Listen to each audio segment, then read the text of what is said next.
नमस्कार, Hindi dictation YouTube channel पर आप सभी का स्वागत है। रेडी हो जाइए 5 सेकंड में।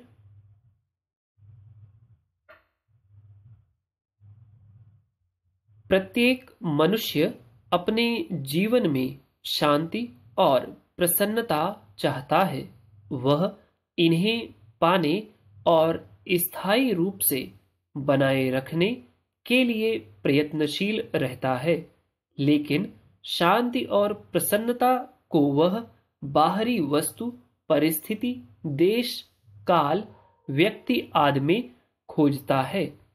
मनचाही वस्तु या परिस्थिति मिल जाने पर कुछ समय के लिए प्रसन्नता का अनुभव करता भी है, लेकिन फिर वह उसके जीवन से कहीं चली जाती है।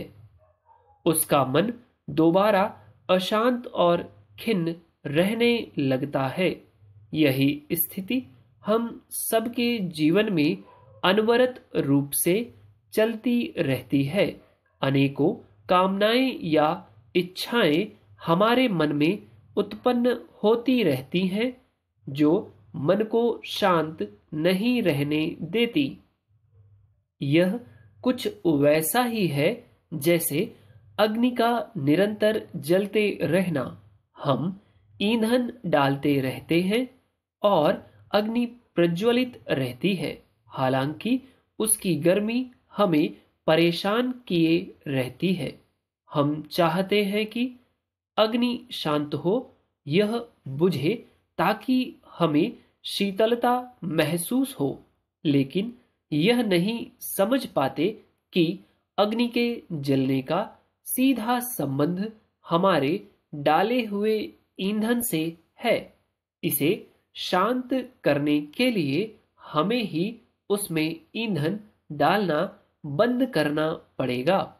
मन के अंदर जल रही इच्छाओं की अग्नि के साथ भी यही बात लागू होती है।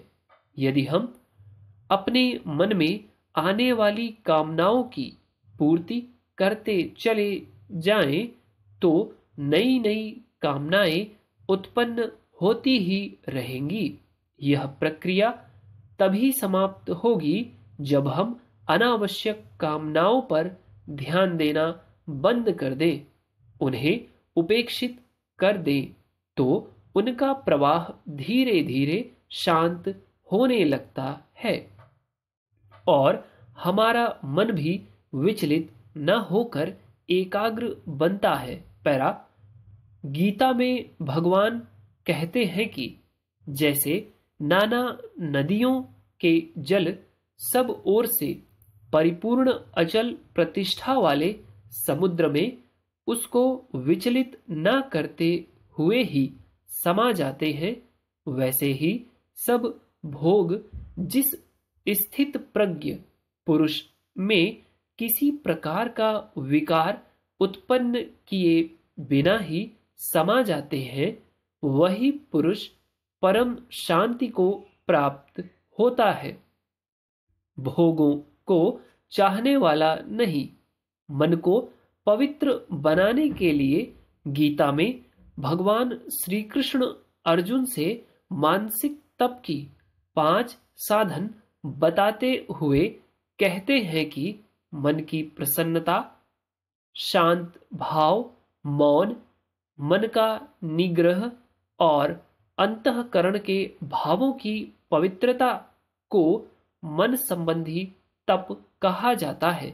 इसलिए इनसे हमारे अंतःकरण के राग द्वेष, काम क्रोध, लोभ मोह, ईर्ष्या आदि दोषों के कारण उत्पन्न होने वाली मलिनता दूर होगी और दूसरों के प्रति प्रेम और कल्याण की भावना उत्पन्न होगी।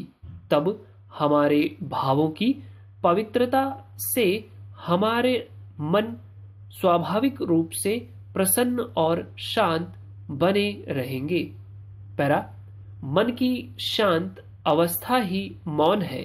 मन के मौन होने पर ही वाणी का मौन सिद्ध होता है।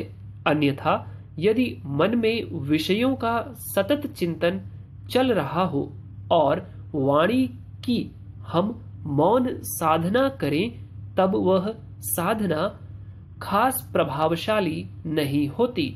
लेकिन यदि मन ही शांत या मौन हो जाए तब वाणी तो स्वाभाविक ही मौन हो जाती है, क्योंकि वाणी से ही हम अपने मन के विचारों को व्यक्त करते हैं।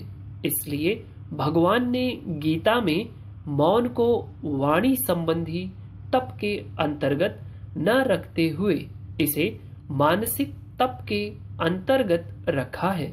यदि हम अपने मन को अभ्यास के जरिए कुछ समय के लिए भी शांत और मौन करने का प्रयास करें तो अपने अंतःकरण में ऐसी शांति और प्रसन्नता का अनुभव करेंगे जो बाहरी विषयों या परिस्थितियों पर आधारित नहीं होगी। तो आई होप डिक्टेशन आपको अच्छा लगा हो।